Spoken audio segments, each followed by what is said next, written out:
Namaskar, brothers and sisters of Pondicherry. The Indian Constitution guarantees representation to all its people.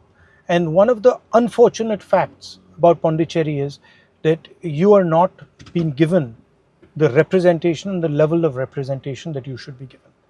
You are run by the Lieutenant Governor, who essentially is a king, and you're run from Delhi. We don't want you to be run from Delhi. We want Puducherry to be run from Puducherry by the people of Puducherry. We are committed for statehood to Puducherry, and we are also going to do panchayat elections as soon as possible within 6 months of getting elected. This is an ideological battle.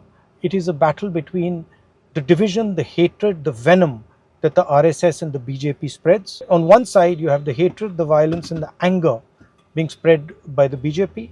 On the other side, you have the love, affection, unity that the Congress alliance always focuses on spreading. Please wholeheartedly support the Congress party in Puducherry. Also, as you must have seen in our manifesto, we have some very powerful ideas for the future of Pondicherry.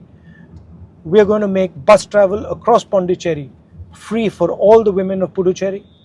We are going to give you a brand new health insurance scheme that is going to protect you from any medical eventuality. You're going to have 20 lakh rupees health insurance per family guaranteed by the government of Pondicherry. Please vote for the Congress party. Give us an overwhelming majority in the Vidhan Sabha so we can start working for the people of Puducherry.